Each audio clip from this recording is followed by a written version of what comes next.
Cool. I should probably do a sound check out there. Hi, thank you all so much for coming.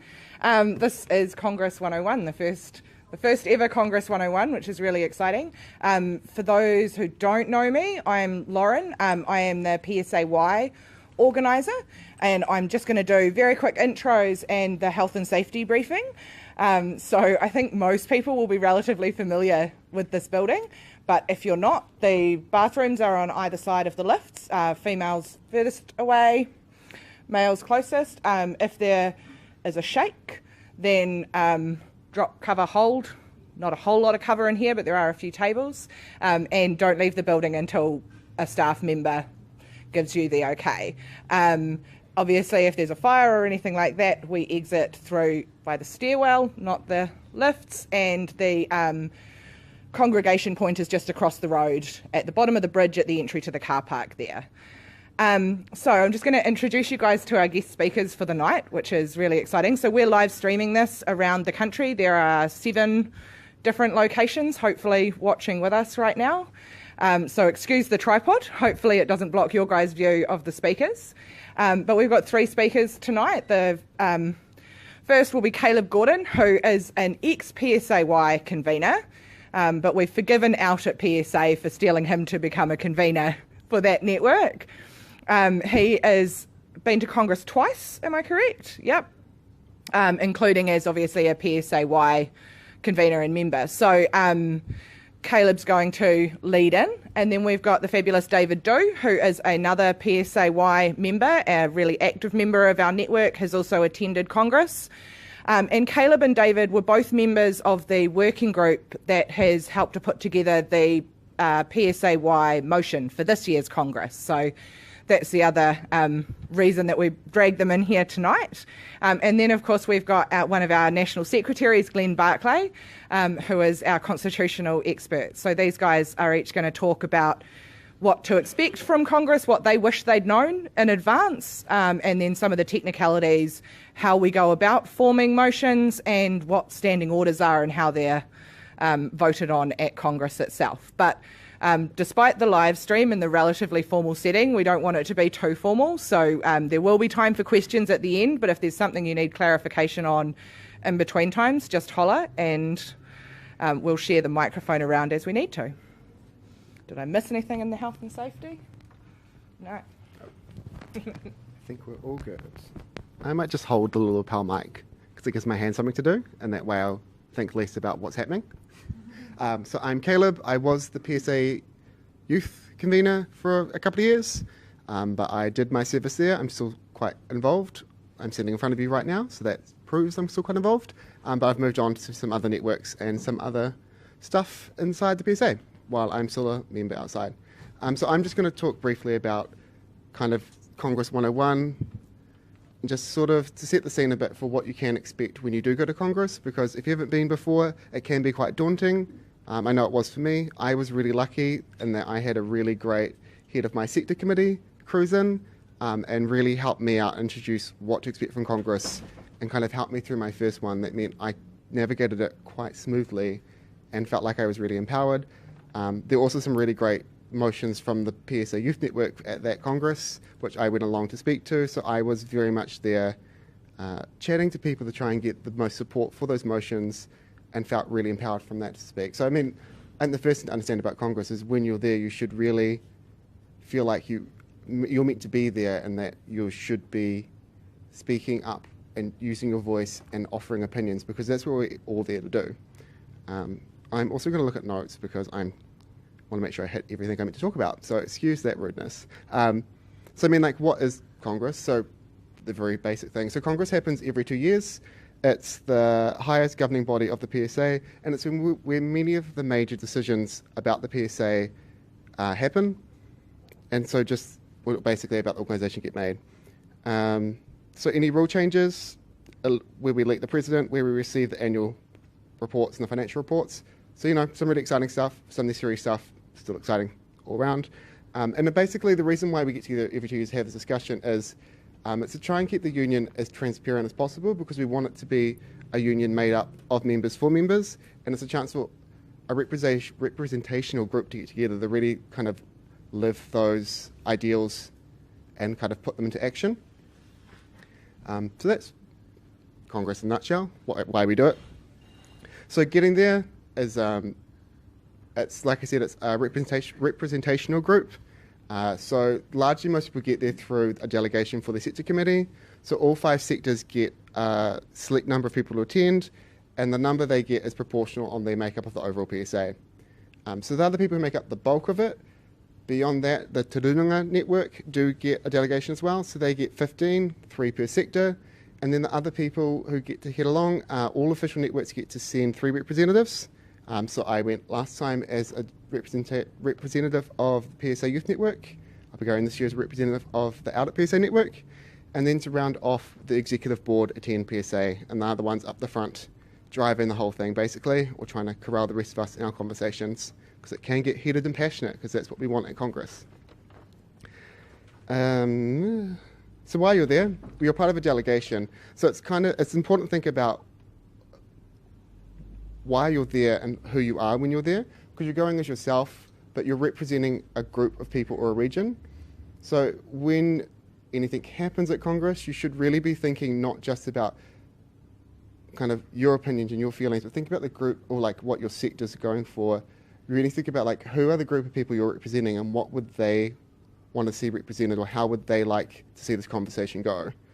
So while you're there speaking yourself, you're there speaking for a huge number of people. So that's a really important thing to keep in mind. Congress is about the direction of the PSA, and you're there to kind of influence that as best you can, not just for yourself, but all the people you're standing there for.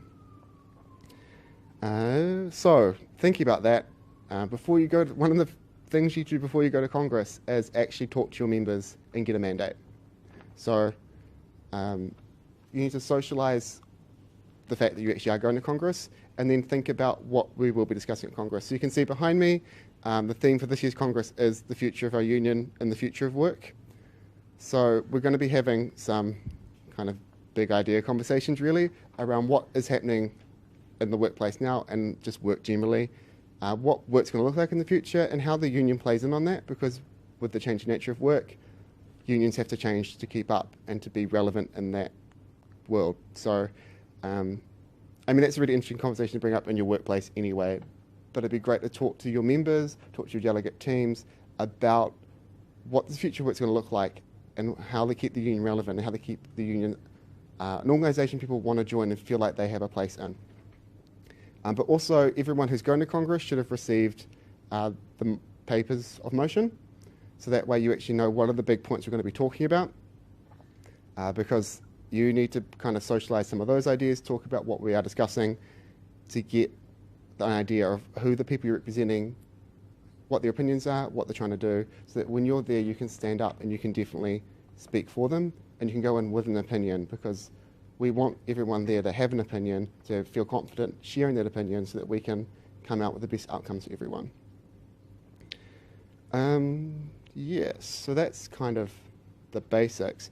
The other one is just kind of thinking about how to get the most out of Congress. You're there for 2 days.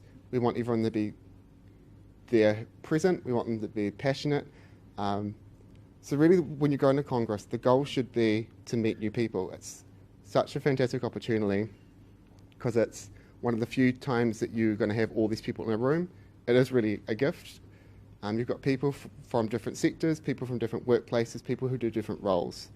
And they're all there to kind of think about the same thing and work on the same thing. And that's thinking about how can we make our working life better? How can we stand together in solidarity, and what work can we do to get us towards that? So basically, take advantage of every opportunity. Make sure you are introducing yourself to new people. Make sure you are talking to new people. Make sure if someone says something interesting, you flag who they are and you go have a chat to them at like morning tea. You shuffle over to the table, have a chat with them. There's opportunities in workshops and dinners. You get the opportunity to get together as a sector. So you have people from your sector from across the country, across workplaces, across different job roles, talking about what matters to them. So you can see similarities. So you're all facing similar issues. You can see things that they're dealing with that maybe you can help with. It's such a rare opportunity to get. So basically, it's, with Congress, it's just making sure you are taking full advantage of that. That's probably all from me as a relatively broad introduction. What I'm going to do now is hand over to David, who's going to speak about motions. So they're kind of the most exciting part of, well, not the most exciting, one of the more exciting parts of Congress. Motions are where we actually get to look at changing the way the PSA works and operates as an organisation. It's a place where we all get to stand up and offer our opinions, ideally in a respectful manner. That's probably something Glenn will speak about later on. But it's where the most kind of conversation comes from the floor. So David's going to take you through how a motion, kind of the whole process of how we get to the point where we're talking about them at Congress. I'll jump in at the end and offer a bit there. But give us 2 seconds and we'll swap over to that.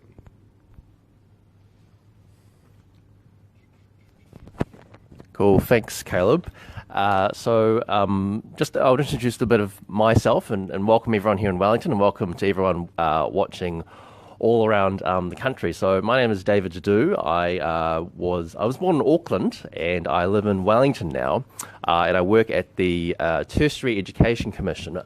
And when I first joined work in the public service, probably one of the first things I did do was join the union, join the PSA, because at least for me it was the right thing to do, and also it helped protect me in terms of the working conditions and protect me from unfair treatment. And gradually, as I became more involved at my workplace, it was also important to help my other colleagues. And so part of my involvement with PSA has been to become one of the conveners at my workplace, and also be very active in the PSAY network. And so in terms of why I've been asked to help present to you all around the country about what a motion is because I was at the Congress in 2014, which was just after the general election, and 2016.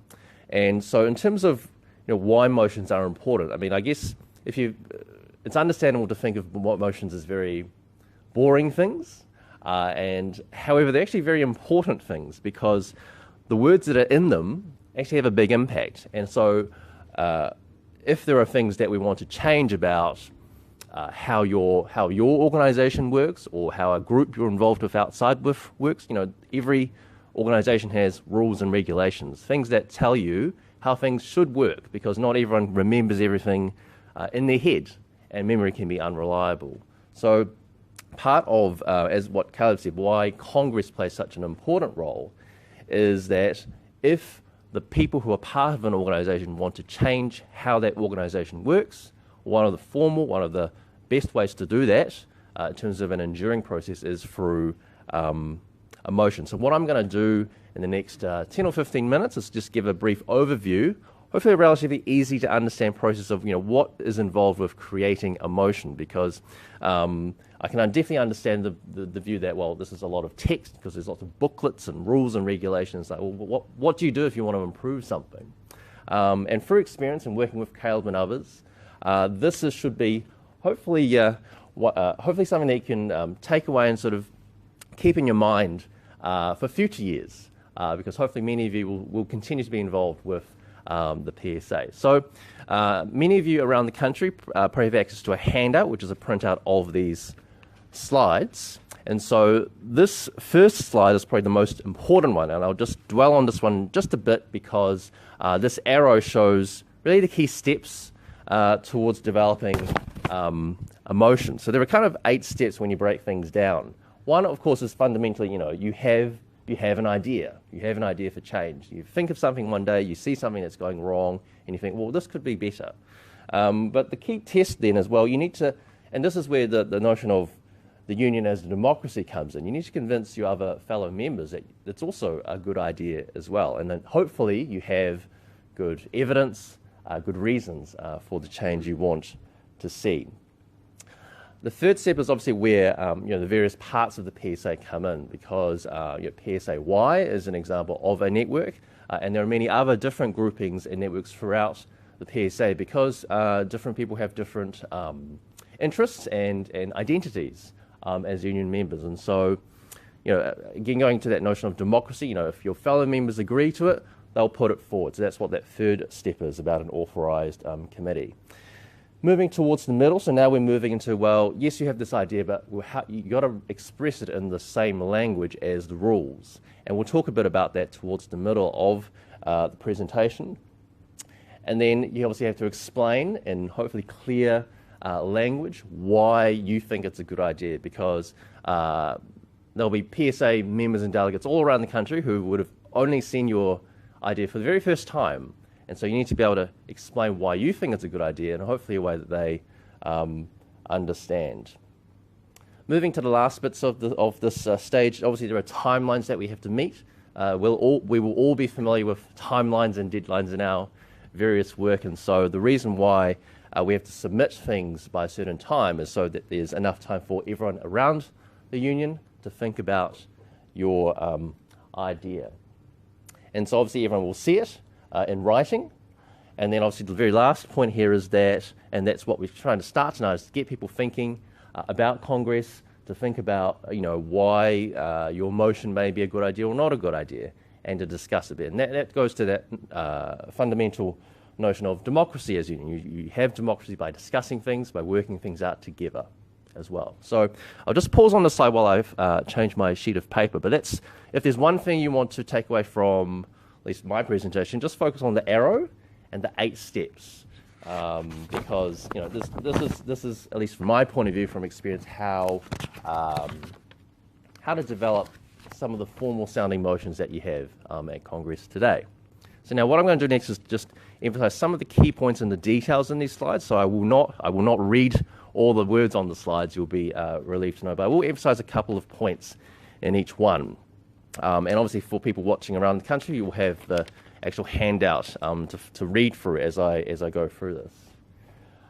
So firstly, in terms of having ideas, and I guess for PSAY and for when I got involved with helping with developing this motion, I guess there was an ambition that we had about, well, we want to ensure the PSA, which has been a very powerful union for the past 75 or 100 years, to make it better, to make sure it's fit for the future, to make sure that the younger members that are rising through continue to be part of the union so that it's sustainable and strong.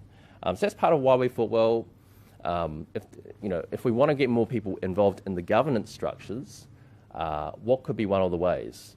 A rule change is one of those ways, a motion change, sorry, but there are many other things that PSAY currently do in terms of training, in terms of mentoring, but sometimes you do have to change the rules as well. So that's why you see in that second bullet point that notices of motion, those formal proposals that have to be agreed by the highest decision-making body, which is what Caleb said, those are quite fundamental changes. And so when you have an idea, there is quite a lot of work you do have to do because it has to be tested by your other members, either at your workplace or in the same kind of work area as you. And so every step of the way, at least in my view, every step of the way is a democratic step because you have to get that seal of approval. Because if your other members generally think it's an okay or a good idea to put forward, then it's that gives confidence to other people that it's probably worth considering. Probably on this slide, the bottom point is probably the most important part because that foreshadows some work you will have to do later on, which is you've got to write down in one place why you think it's a good idea, because once your motion is circulated around the union, they will read it, they will have that rationale. And so hopefully you'll be familiar with writing rationales and memos and briefings and stuff like that in your various places of work. So this point, this talks about that an authorised committee agrees to propose your motion. So the first bullet point here, that's directly from the rules of PSA, the reference number there, and that states specifically only certain types of groupings at the PSA can put forward notices of motion. One of the most important ones there is called the Executive Board. The board is essentially the group of people that helps govern the PSA. Te Runanga also, in terms of that treaty relationship, also an important body as well. And PSAY is a sector committee, as we know. Let's move on to the fourth slide. So And people might have read this in the handout already in terms of the bottom. Obviously, you have an idea, but you need to write it in a formal way in terms of language. So I think when I was creating this presentation, I was trying to think, well, what's an easy to understand way to convey what you mean by writing something in formal language? So because the rules are written in a certain way, any changes need to also be written in the same way. And so and people at PSA can help you with this.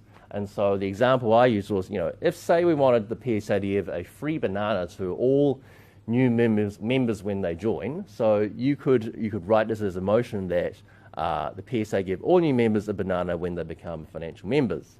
But when you want to change the rules, you have to change that language a little bit to say that to the PSA amend the rules by inserting a new rule, number 86, to read that each new member shall be entitled to one banana, just one, not two, and not 1.5, one banana when they become a financial member. So that's just an example of slightly different language you have to use for different situations. And so bringing us to the current PSAY motion as an example. So if, say, you hadn't heard of this motion before and you just saw this text, it probably wouldn't make much sense to you. And so that's why doing all that background work that I've outlined in those first 4 slides is quite important, because if you insert the wrong change, the wrong number, then it's kind of useless.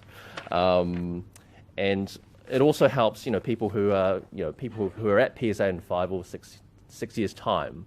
What was the intent of the motion? What were they actually trying to achieve? So it's important to be really clear in which part of the rules you want to change and what specific change, because I know I've been in situations, and you might have as well, where you've probably read something from a few years ago about something you're working on, and you don't know, maybe they made a mistake in what they're talking about. But it causes confusion for you and your colleagues, and we want to avoid that and what we want to do here.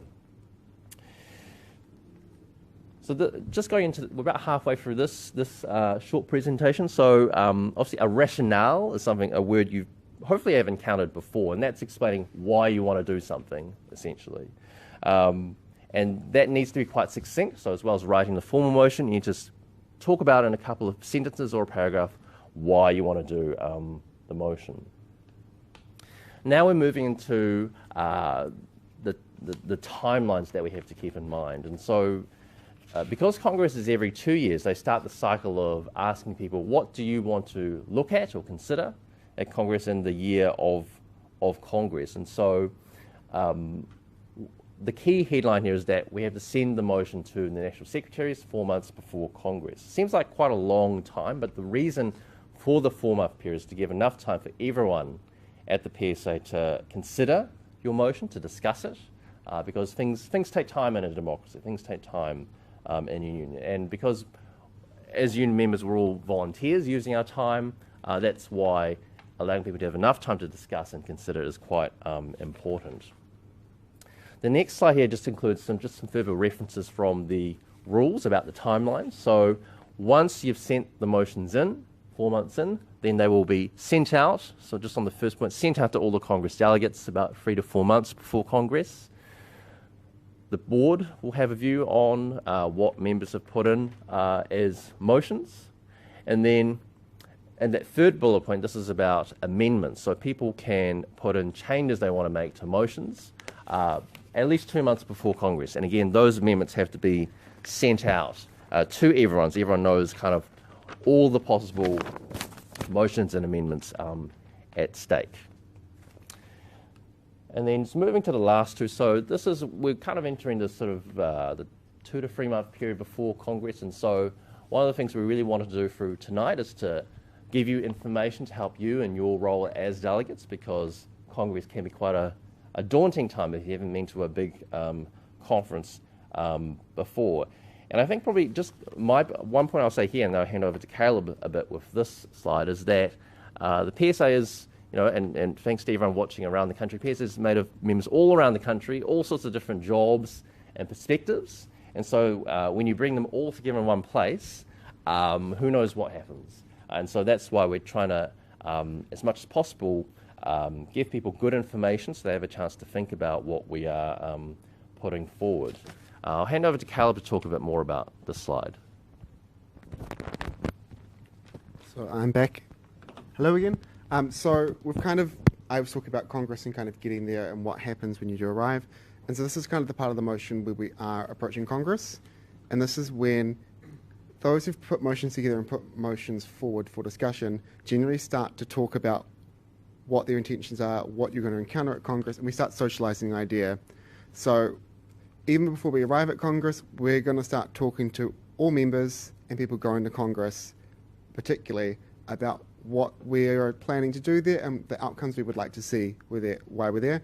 I'm going to talk quite specifically about the PSA Youth motions, simply because that's what I've got the most experience with, and that's what I'm working on right now because we're on our way to Congress. So you might be hearing from someone like me shortly.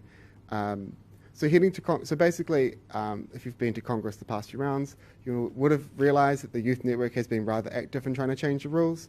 Our reasonings behind this is we want to make sure the PSA is a strong union heading towards the future. So we want to make sure that the young people involved in the union stay involved, are actively involved, and feel like the union is a place where they can have a voice and that it's going to be a union for the future.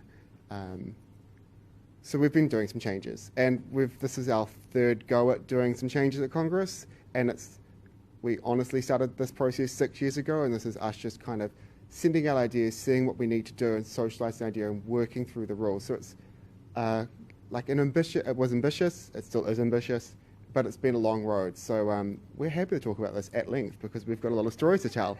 Mingling time afterwards. Yes, the mingling time. So, so basically, as we approach Congress, everyone gets once we've all agreed to the motions, we send them out, and once people know about them, we start talking to people about them. We start approaching them saying, have you seen this? Have you talked to people about it? Have you talked to your delegate about this? Do you know who's going to Congress from your delegate team?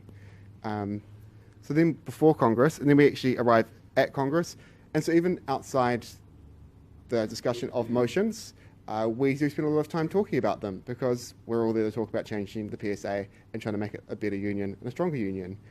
So there are so many opportunities to talk to people. You can do it at morning tea, you can do it over lunch. We've got workshop opportunities where we will be talking about motions or talking about the changes we think should be happening in the union.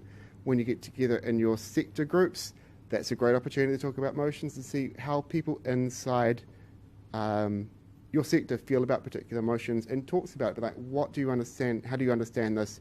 What are your concerns? Let me talk to you about. Talk to those concerns so that when you get to the actual point where you get to debate and discuss the motion with the entire Congress, you've got allies in the room, you've got people who will speak for you, or at least they'll raise the concerns they had and talk about how they're no longer concerns. So basically, we're going to talk non-stop about these things, and you'll find when you're going to Congress, people are going to want to talk to you about a number of important issues because that's what we're there to discuss. And ideally, I'm sure we will chat to you all, win you over, you'll love us, and you'll really support our motion, which is how we get to our final slide, which as it all goes well and our motion passes. We've got our plan, we'll be talking to you soon, but by all means, if you are going to Congress, take a look at the Congress book you've got, look at the motions, see where they've come from. If you do have questions, go right ahead and talk to whoever put them forward, or talk to other delegates about what do you think about this. Start the conversation now so that when you go, you feel fully informed. Because this is how you get a mandate, this is how you go to Congress and have the best possible opportunity. You go with opinions, you go with points to discuss, and that means that everyone has a better outcome. That's all I've got to say on that part. Are you all good? Yeah, thanks, Caleb. I guess just echoing what Caleb said, that there's a lot of talking time and thinking time. And with Congress, yes, it is one big conference, and there are lots of, it can seem quite daunting at first if there are a lot of people milling around. But there were always chances at that Congress through group sessions or during morning teas just to go up to people and just ask them what they think. So a mix of big spaces with big people, but also smaller spaces as well. So now I'll hand over to Glenn Barclay. He is one of our very experienced National Secretaries of PSA. We're very grateful to have him here tonight. So thanks, Glenn.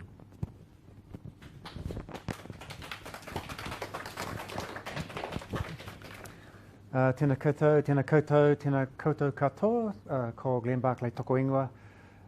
As these very kind gentlemen said, I'm one of the national secretaries of the PSA, and David's polite way of talking about experience is a euphemism for a bit older than my co-presenters. But what I'm here to talk about is the standing orders for Congress. So, down is it, or? Over, down. There we go. I'm really impressed that there are some people who come to Congress who think notices of motion are exciting. So that's great. That's a really good start. And standing orders, well, I can't say they're exciting, but they're pretty essential. What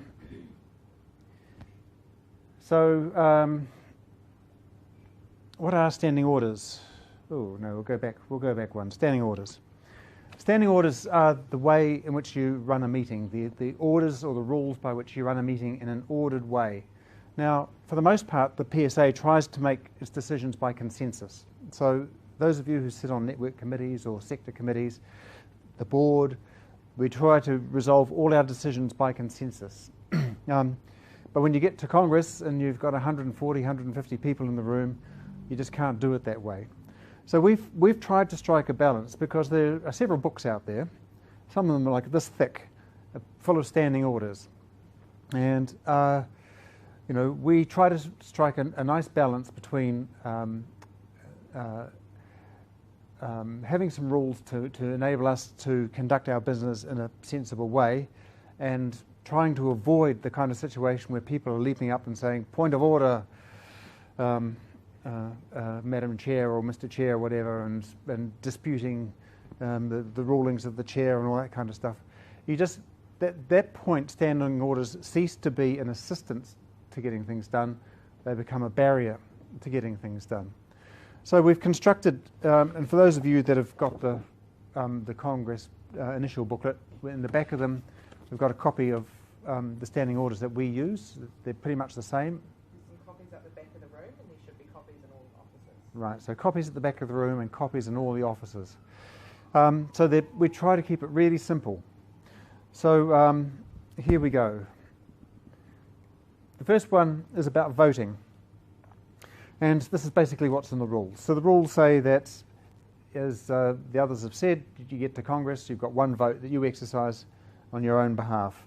So at your discretion how you use it, but there's an expectation that you're there as a representative and you'll do your best to represent the views of others. But as a representative, you are entitled to change your mind if you hear a really good argument that you hadn't, and you thought, well, that's actually worth listening to. But it's your vote, and you should make up your own mind about it, bearing in mind what your members think back where you come from. They also, the rules provide that the President is the convener of Congress. So the President chairs Congress, and she has a casting vote if the vote of delegates are equally divided. And that casting vote is in addition to the vote that she gets to exercise as an ordinary delegate to Congress. And before each vote, the President does a few things. So, first of all, refers Congress to the page and the number of the motion that's being considered. They'll ask a representative of the body that's moved the motion to speak to it. So if it's the board or PSAY, because PSAY have got some motions before Congress this year, or Te Runanga, whatever, a representative will get up and speak, and we give them 3 minutes as the mover of the motion to speak to their motion. Then after that, we ask for any further speakers to the remit to speak. Speakers other than those who move the motion get 2 minutes, and the President will try and ensure that there's a balance of speakers for and against, so the arguments can be canvassed. You can't always guarantee that. You don't know exactly who's going to say what, but sometimes you can work that out and try and make sure that there's a fair share. And then the President can decide when sufficient debate has been heard. So generally, we look at all the motions that are there. We kind of do a rough estimate, looking at them, which ones are likely to be controversial, how much time you should set aside for them, and so a judgment call is made about how long that will take. And at the end, the President will advise the Speaker proposing the motion that they've got a right of reply, which is 1 minute at the end of the debate. Having heard all the arguments, they've got a right of reply.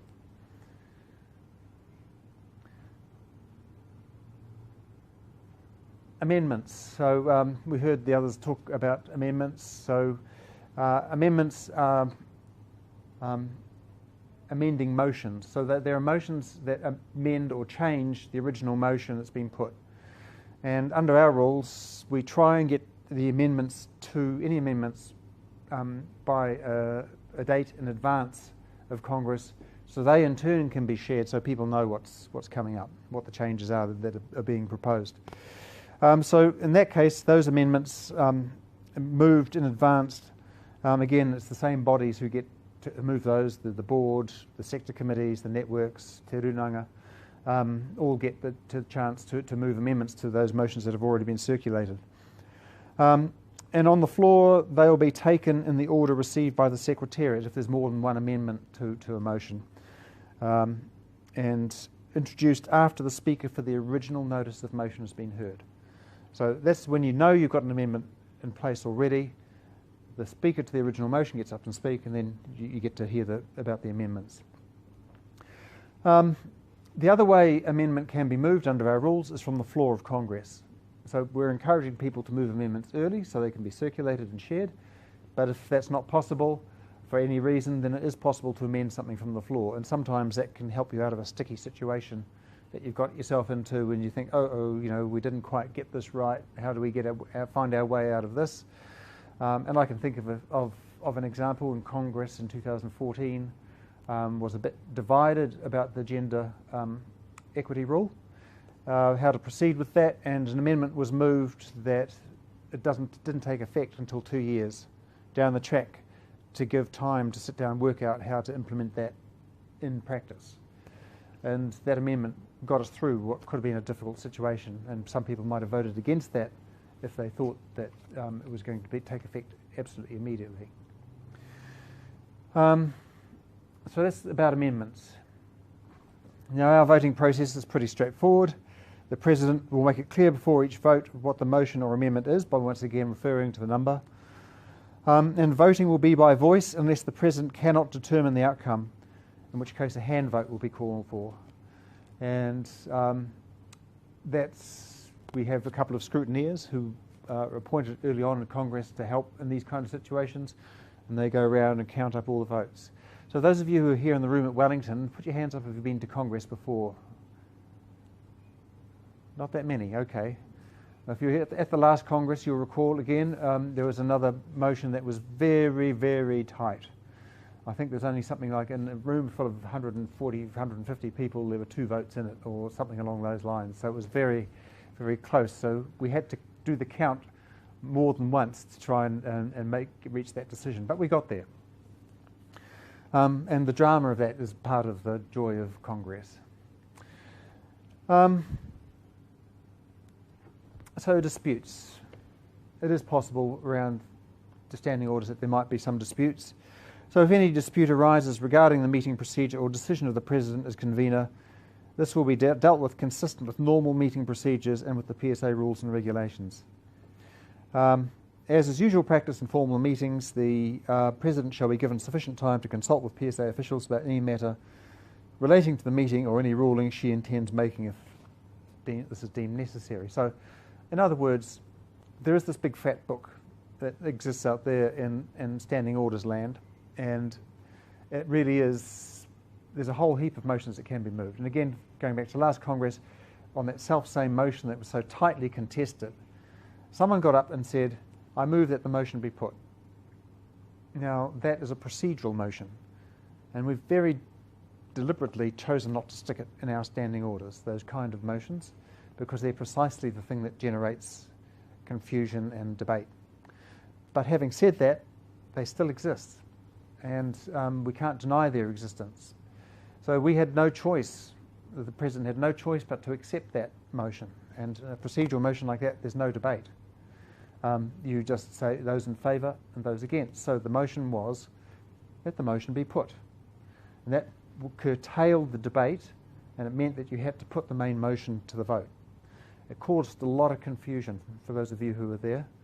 And so we spent a lot of time when we were looking at these again, saying, do we need to stick those in? But we thought it might be just, it might just encourage folk. So we decided to leave them out. But we have that cover all in there. It says if we need to consult, general standing orders to help us come to a decision, then we'll do that.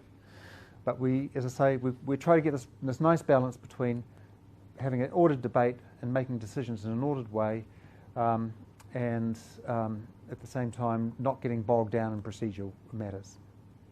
So that's standing orders. Caleb. Great. So I will wrap up our little presentation tonight and our broadcast of this presentation. And I suppose it's just kind of echoing everything we said. Congress is about making the PSA the best and strongest organisation it can be, and it's part of that is going there for kind of large, robust, free and transparent debates. So the way we get the most out of that is going prepared to have those debates, to have those conversations, to go prepared with that discussion, to be present when you're there, and just making sure that where you can arrive as informed and as empowered in your opinions as you can be. That's what makes it great. So kind of wrapping up, I guess, is if there are any questions, if there's any clarifications that are necessary, what do you feel like asking us that's going to make you feel like you understand what Congress is and how to get the most out of Congress, to make sure that when you arrive you feel comfortable to fully participate. So if you have any questions, by all means, there's the Facebook live stream thing, you can post a question there and we will respond to it. There's a slight delay, so it might take me a moment to see the question. We'll see how that goes. But also, as we approach Congress, by all means, you can hit up, well, I'm saying you can talk to me. You can find my details pretty easily. I'm the current convener for the OUT network, so my details are listed on that network. I'm also on the local government sector committee, so my details are available through that sector committee.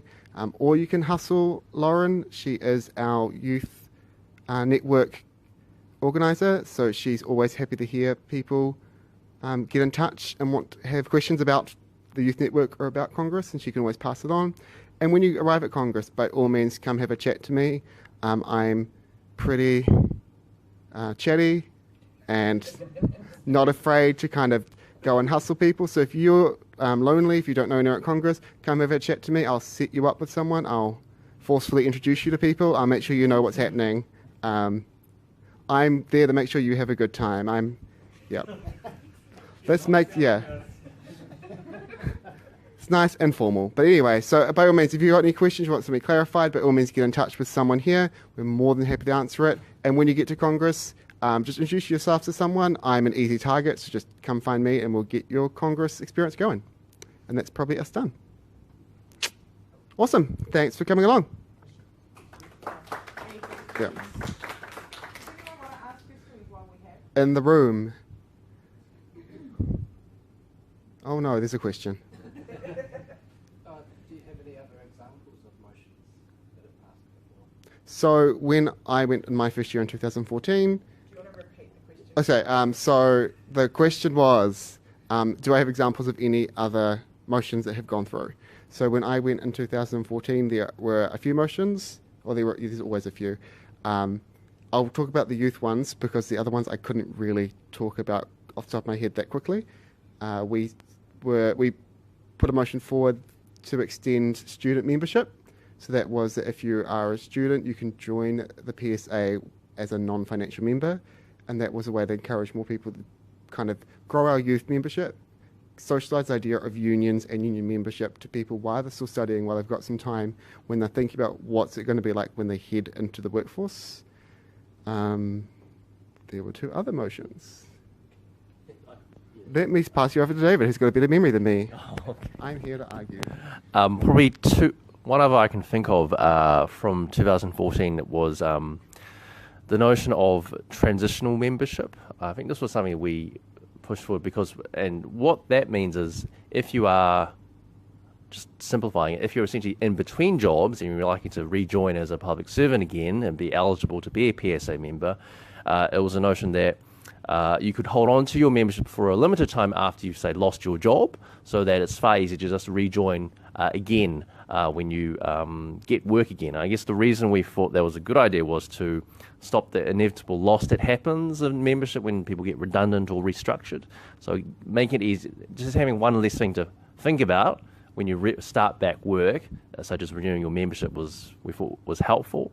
I guess people would have had the booklets, so obviously there's no one in this year's Congress about extending membership to contractors. Is that, yeah? So that's that's another motion that reflects an idea of what some people feel is important to improve the union on.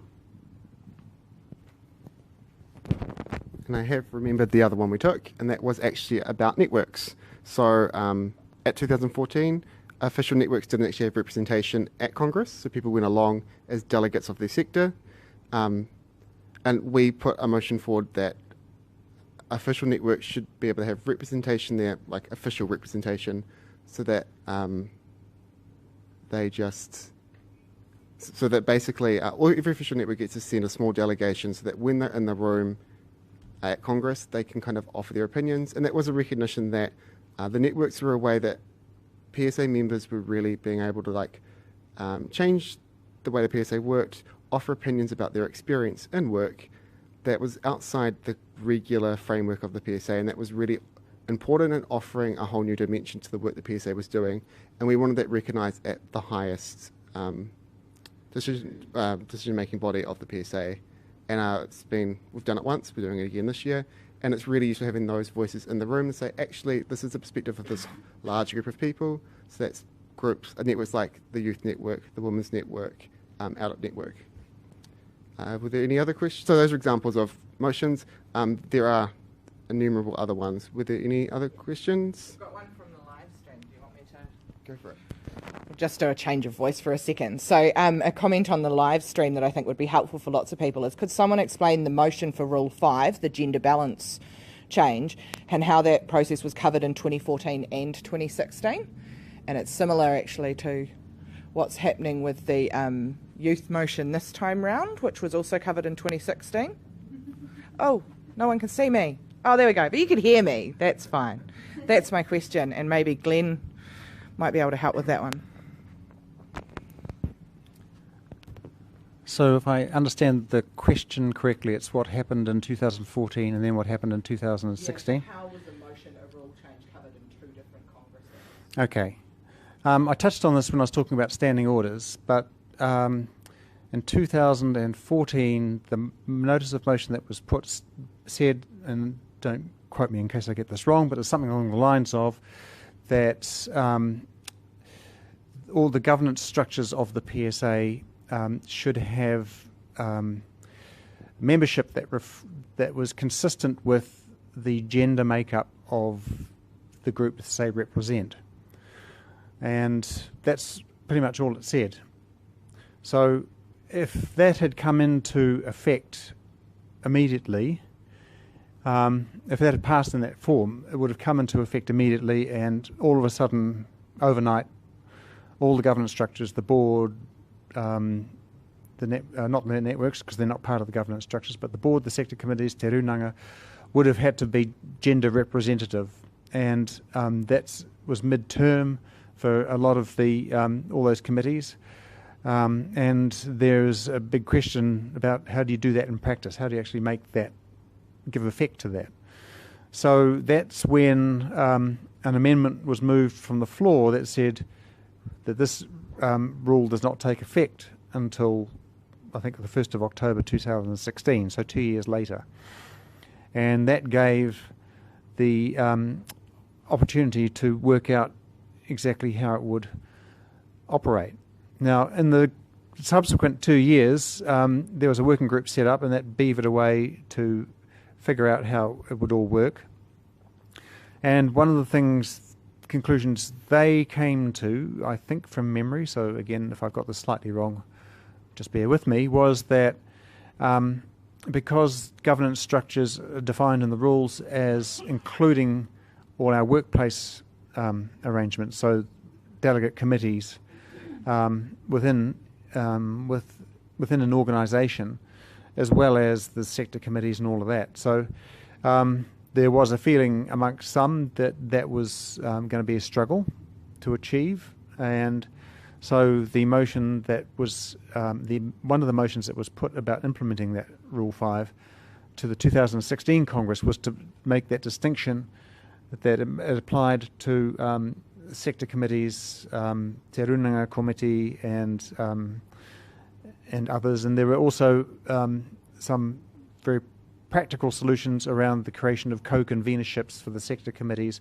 one male, one female, as a means of ensuring that at the board, given that the board is comprised of the conveners of the sector committees, that they are representative as well. So, so the second round dealt with mechanisms to implement the first notice of motion way back in 2014. And now, as you say, the Youth Network, what happened in 2016 was that there was a motion saying that there should be youth representation on the board and sector committees. But it wasn't drafted as a rule change. It was drafted effectively as a policy. And so we're now, 2 years later, after a working group has been beavering away, we are now at the point where we have some specific rule changes proposed, and that's what will be voted on at Congress this time around.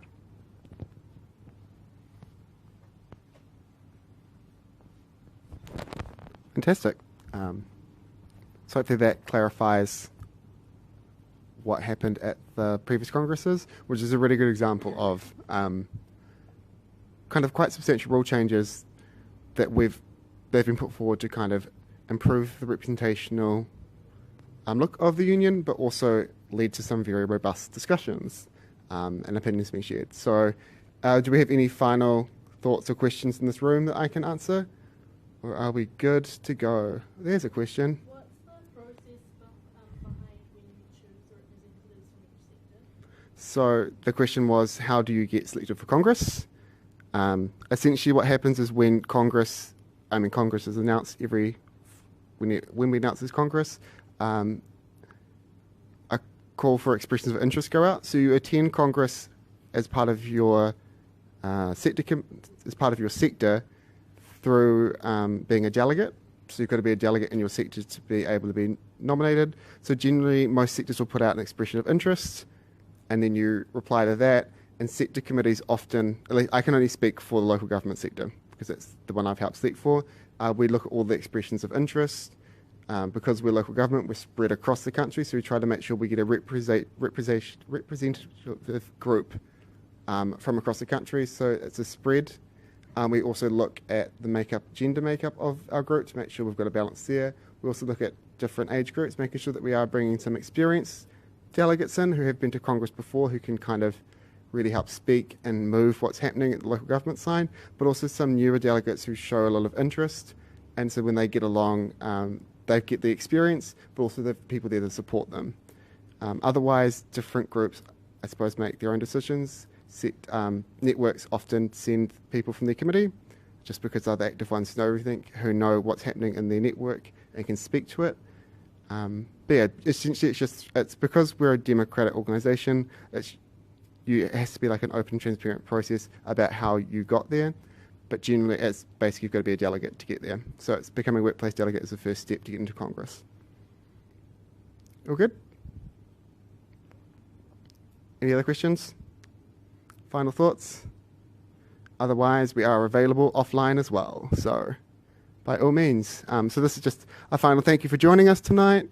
Everyone in this room and everyone around the country, really appreciate it. All of the stuff we've talked about, so the documents, we will be uploading onto the Facebook event page. So that way you'll be able to check it over at your leisure after this. And every office that's hosting should also have like some food to share. So by all means, log off and have a chat about what's been discussed, come up with some questions and hit us up, hopefully tomorrow morning rather than tonight. Awesome. Thanks for coming in and joining us.